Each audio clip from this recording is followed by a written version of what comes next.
पटना में Miller high school के समीप संविधान निर्माता डॉक्टर भीमराव अंबेडकर की स्मृति समारोह के शुभ अवसर पर संविधान दिवस का आयोजन हुआ, जिसमें सामाजिक आर्थिक न्याय चेतना, सरकारी और गैर सरकारी संस्थानों में भागीदारी हेतु अनुसूचित जाति, अनुसूचित जनजाति, अति पिछड़ा, अल्पसंख्यक और पिछड़ा वर्गों का सम्मेलन हुआ। ब्यूरो रिपोर्ट, बिहार दर्शन।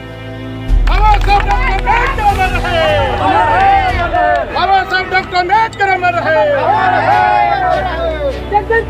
जिंदाबाद जिंदाबाद जिंदाबाद। डॉक्टर सतीश प्रसाद जिंदाबाद। डॉक्टर सतीश प्रसाद जिंदाबाद। जय जय जय जय जय भीम। जय जय जय जय जय भीम। जय जय जय जय जय भीम।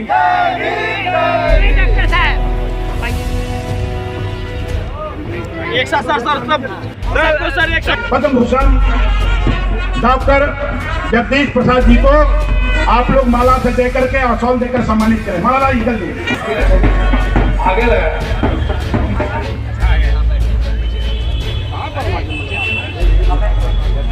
मदन पासवान जी पटना से आए हैं, हम उनका स्वागत करते हैं। धर्मेंद्र कुमार जी कैमूर से आए हैं। धीरज कुमार जी पटना हाईकोर्ट से चल कर आए, उनका स्वागत करते हैं। रेहान राजा जी गजनौती गांव से आए हैं। अमर खान जी गजनीबाग से आए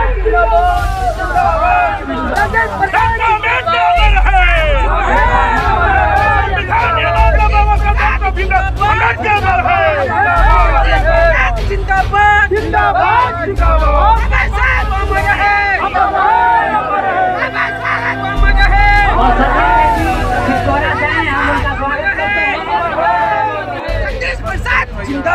जिंदाबाद जिंदाबाद। जगदीश प्रसाद जिंदाबाद जिंदाबाद जिंदाबाद। जगदीश प्रसाद जिंदाबाद जिंदाबाद।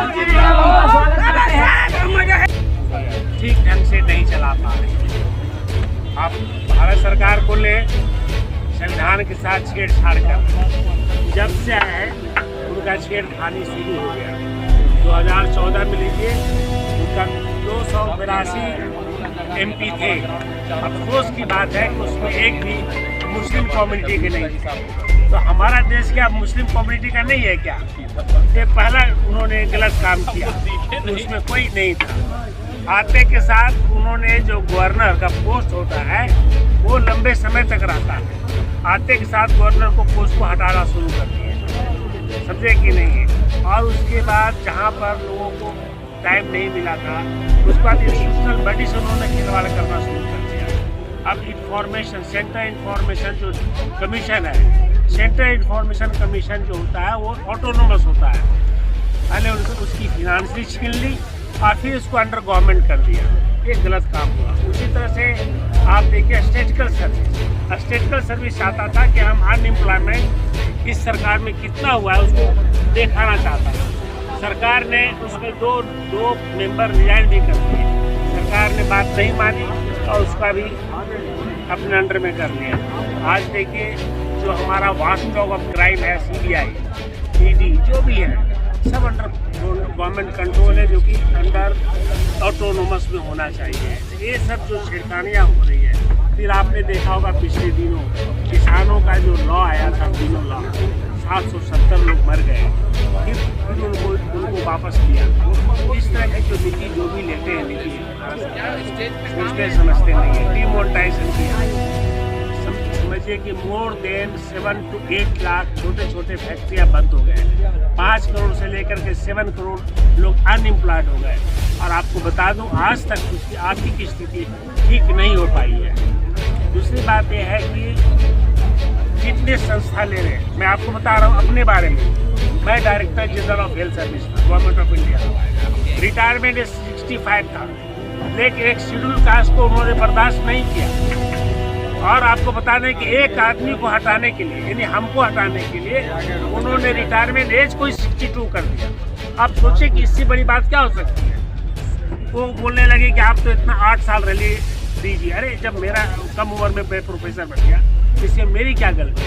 तो आप सोचिए कि एक शेड्यूल कास्ट को हटाने के लिए उन्होंने पूरे कानून को बदल डाला। और आपको ये बताते हुए मुझे बहुत तकलीफ होती है कि आज हमारे हटे हुए 2.5 साल हो गए, 9 डीजी बदल चुके हैं, कोई डीजी नहीं बना, सब ऑफिशिएटिंग डीजी है, कोई नहीं बन पाया आज तक। डीजी जो director general of health service की जो ऑफिस होती है वो सारा टेक्निकल गाइडलाइन गवर्नमेंट को करती है, तो एक बहुत बड़ा technical wing of the ministry खत्म हो गया। तो ये बहुत बड़ा इनकी सरकार ने गलत काम किया। और ये बता देता हूँ कि जब कोविड आया तो मैंने भी सरकार को ट्वीट किया कि हमारे जो लेबरर है उनको वहीं रखिए जहाँ पर है। अगर ये पूरे देश में चला गया तो हमारे पूरे देश में कोविड फैल जाएगा, लेकिन वो माने नहीं। एक तो बहुत सारी प्रॉब्लम है जो संविधान के साथ छेड़खानी का एक तो कारण ये है। दूसरा कारण ये है बिहार में आने का मैं बता रहा हूँ कि मैं जब रिटायर कर गया तो मैं रिसर्च कर रहा था नेशनल इंस्टीट्यूट ऑफ इम्यूनोलॉजी, लेकिन जब एक दिन मैं अपने घर जा रहा था तो एक मजदूर के बच्चे को देखा जो 25-26 साल का था। तो मैंने कहा तुम्हारा नाम शिवाला के बेटे हो गया? तो जी हाँ। तो तुम तो पढ़ता था बेटा, तुम मजदूरी का काम कैसे करने लगे? तो कहा कि सर हम 8वां फेल कर गए, मास्टर नहीं पढ़ाता। क्योंकि मास्टर नहीं पढ़ाता तब मुझे लगा कि इसका मतलब कि बिहार में जो मजदूर के बच्चे हैं वो मजदूरी पैदा हो रहे। और जब मैं बिहार में आया तो देखा कि बहुजनों की समाज 32 साल से है बिहार में, लेकिन क्या पैदा कर रहे हैं? मजदूर के बच्चे मजदूरी बने।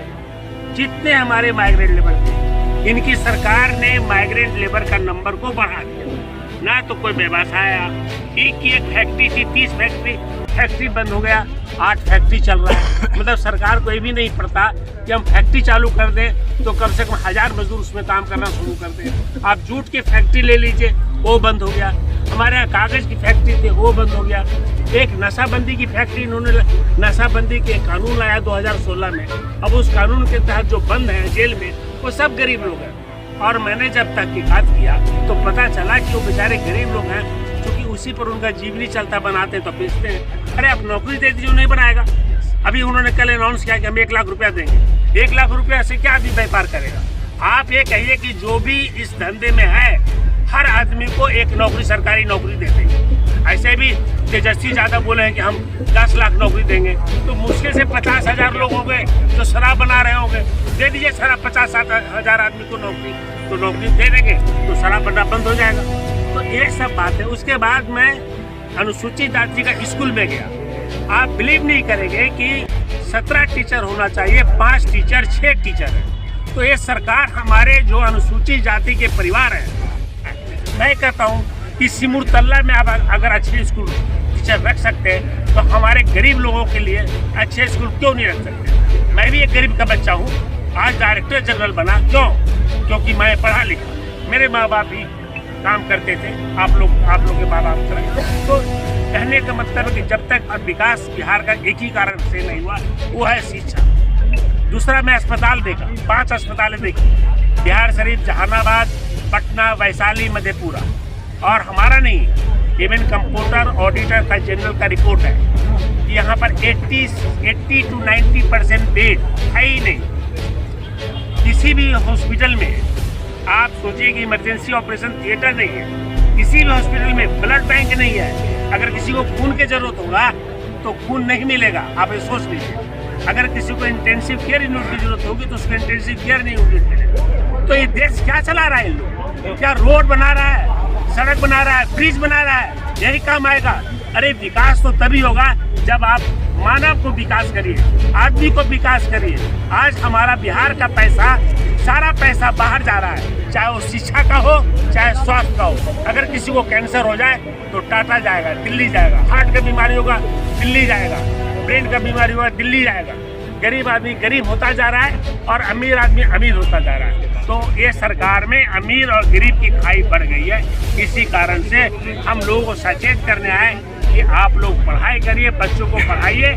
ये सरकार से डिमांड है मेरा कि जिस तरह से तुम्हारा नवोदय विद्यालय में या सिमुरतल्ला में या केंद्रीय विद्यालय में जितने शिक्षा में क्वालिफिकेशन है, उसी क्वालिफिकेशन के टीचर को हमारे बच्चों को भी दो। अगर नहीं दे सकते हो तो स्कूल में ताला लगा दो। ये बात नहीं करो कि हम स्कूल में बच्चों को पढ़ा रहे हैं। यही हमारा सरकार से डिमांड है। और अस्पताल को ठीक करें, ताकि लोग यहाँ से कोई नहीं जा पाए। जिंदाबाद जिंदाबाद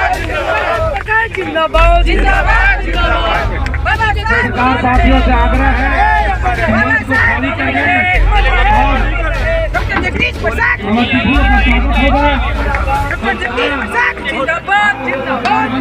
करते हैं। अस्थिर से धीरे धीरे धीरे धीरे। अभी आप लोगों ने पटना में पद्मश्री डॉक्टर जगदीश प्रसाद जी का भीष्म ने आपने उन्होंने क्या कहा, देश में क्या स्थिति की है और इनका प्रश्न किया रहा है संविधान अब के साथ क्या हो रहा है देश में, क्या क्या माल्यार्पण का कार्यक्रम धन्यवाद चल रहा है।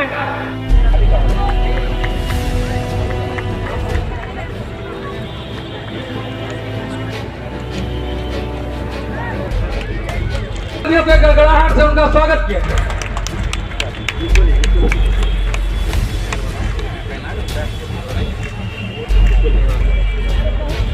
स्वागत किया गया।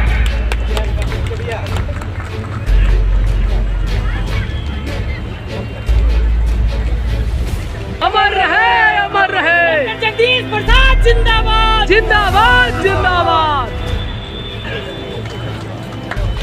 सर देखिएगा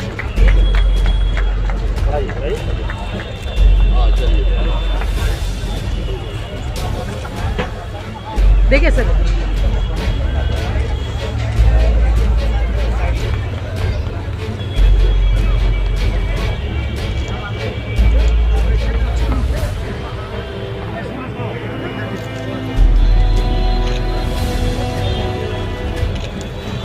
देखिए सर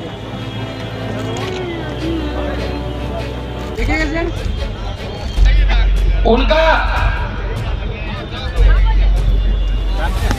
मेमेंटो अंगवस्त्र और बुके से स्वागत किया जाए।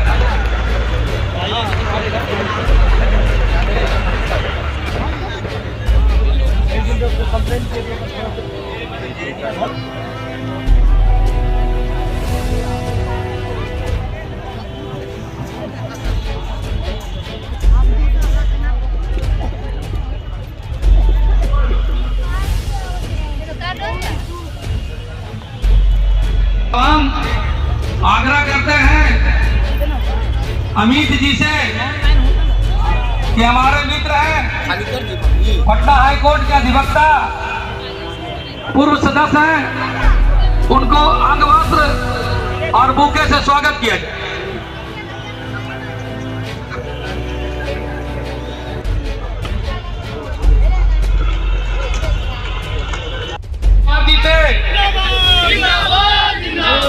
जगदीश बाबू जिंदाबाद। राजेंद्र प्रसाद जी पूर्व DIG आए हुए हैं, उन्हें अंगवस्त्र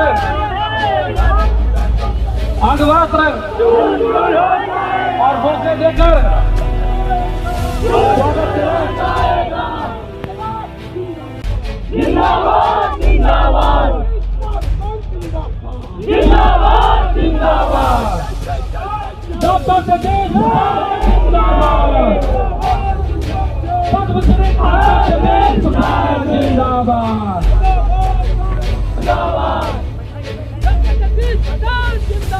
जिंदाबाद जिंदाबाद।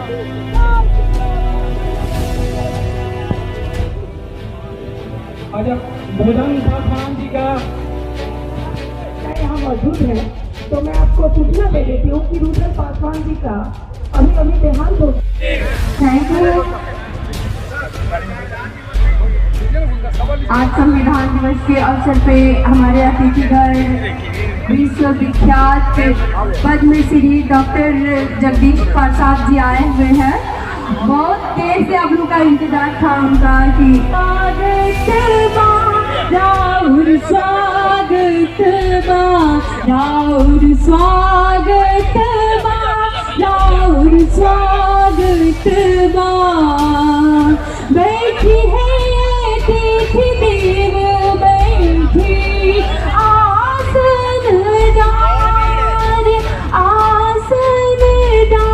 बैठी सुनी अरज बैठी थी देव बैठी आसनदारी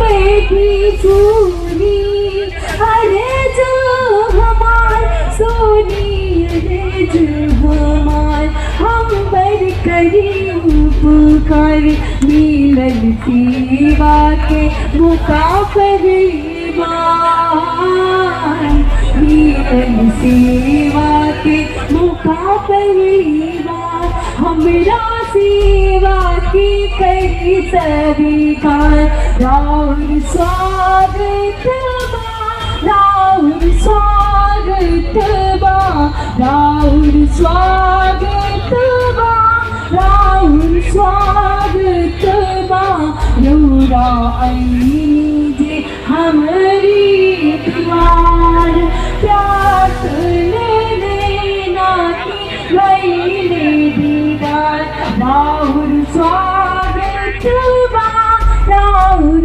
स्वागत बा मन में झूमे नाचे गाए हंसे खुशियाँ मनाए सारे रात स्नेह में प्यार बरसाए हो मन में झूमे नाचे गाए हंसे खुशियाँ मनाए सारे के फूल में स्नेह बरसाए चरण पर राउर भैरी पवन धरती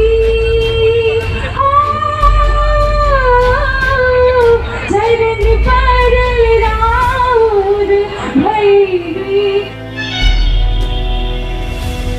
सबसे पहले मैं सभी आगंतुक और हमारे प्रवक्ता को मैं धन्यवाद देता हूँ कि मेरे छोटी सी नोटिस के ऊपर आप लोग सब लोग यहाँ देखने बहुत दूर दराज से आए।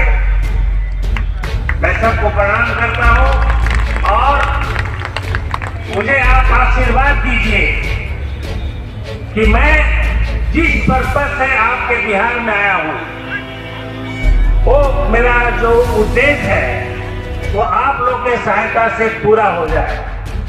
बहुत सारे देश यहाँ के राजनीतिक हमारे लोगों से पूछते हैं कि भाई डॉक्टर साहब क्यों आ गए। मैं कहता हूँ कि मुझे आने की कोई जरूरत नहीं थी अगर आप लोग काम करते ठीक से तो। लेकिन 32 साल हमारा देश में इस राज्य में 32 साल तक बहुजनों ने राज्य किया और आज हम इसलिए आए हैं कि हमारा देश का संविधान जिसके बदौलत आज हम लोग जो शूद्र हैं जिसको मनुस्मृति ने शूद्र कह दिया था, चाहे वो पिछड़े जाति को हो, अति पिछड़े जाति को या शेड्यूल कास्ट हो, मनुस्मृति ने इसको कहा कि लोग शूद्र हैं और इन लोगों को पढ़ने का कोई अधिकार नहीं। और उसी को जो बाबा साहब ने बनाया आज 75 साल के बाद भारत सरकार अमृत उत्सव मना रही है, लेकिन ये नहीं सोच रही है कि जिनके लिए जिस आदमी ने एक संविधान बनाया उनका परिवार कहाँ है। उनका परिवार वही है जहाँ था। हमसे पूछा डॉक्टर साहब आप क्यों आ गए, तो मैंने कहा देखिए मैं जब रिटायर किया तो मैं नेशनल इंस्टीट्यूट ऑफ टेक्नोलॉजी में गया। मुझे रिसर्च करने का मन था क्योंकि बचपन से मैं चाहता था कि मैं नोबेल प्राइज लूं। मैं 3 महीना तक वहां काम किया। एक सुबह हम मॉर्निंग वॉक कर रहे थे, एक लड़के को देखे राम जतन को, तो हमने कहा कि तुम यहाँ पर तुम्हारा चेहरा मिलता जुलता है शिव जतन से, तो कहा हम उनके बेटे हैं। तो मैंने कहा तुम तो पढ़ते थे बेटा 8वां में, हम बहुत साल पहले देखे थे, तो 8वां में फेल कर गए। हम क्यों? तो फेल कर गए, मास्टर पढ़ाता ही नहीं था, कोई काम नहीं था, तो हम यहाँ पे हैं। यही 3 जाति जो है अभी तक उनकी स्थिति हुई है जो पहले थी, थोड़ा बहुत अगर कोई पढ़ गया, जैसे मेरे घर में मैं पढ़ गया और मेरे भाई लोग पढ़ गए तो हमारा घर सुधर गया। लेकिन जिनके परिवार में कोई नहीं पढ़ा उनकी स्थिति वही है जो पहले था। तो एक भारत सरकार ने हमारे संविधान के साथ छेड़खानी शुरू कर दी है। मैं आप लोग को इसलिए बताना चाहता हूं कि फिर से इलेक्शन आएगा और फिर इलेक्शन में आप लोग भटक जाएंगे, क्योंकि आप ये बताइए कि जो सरकार हमारे देश की संपत्ति को बेचना चाहता हो उसको रहना चाहिए नहीं रहना चाहिए? आप हाथ उठाइए, कितना लोग चाहते हैं कि नहीं रहना चाहिए? नहीं रहना चाहिए। तो आप ये सोचिए कि सरकार हमारा रेल बेच रही है, एयरफ्लोन नहीं किया, पोर्ट नहीं किया, और तो और हमारे इलेक्ट्रिक के ऑर्डिनेंस फैक्ट्री को बेचने जा रहा है। और सबसे बड़ी बात LIC, लाइफ इंश्योरेंस कॉर्पोरेशन, जो हमारा गरीब लोग उसमें पैसा जमा करते हैं कि इंश्योरेंस का पैसा जमा होगा तो हम अपने बच्चों को शादी करेंगे। इवन हमने भी अपने बच्चों की शादी के लिए 5-5 हजार हर महीने जमा करते थे। तो हमारा गरीब का जो लाइफ इंश्योरेंस कॉर्पोरेशन है उसको भी सरकार बेचना चाहती है। और अभी आपको बता दूं, BPCL, भारत पेट्रोलियम कॉर्पोरेशन, जो हमको आमदनी देती थी और उस आमदनी से हमारा देश चलता था, उसको भी सरकार ने बेच दिया, उसको भी सरकार ने बेच दिया। अभी रेलवे का एक कंटेनर कॉर्पोरेशन है, अभी एक और कॉर्पोरेशन है। यानी हमारे 348 पब्लिक सेक्टर हैं, जिसमें सरकार 100-150 सेक्टर को 224 के पहले बेच देना चाहता है। ऑलरेडी 38 सेक्टर को आइडेंटिफाई कर ली है।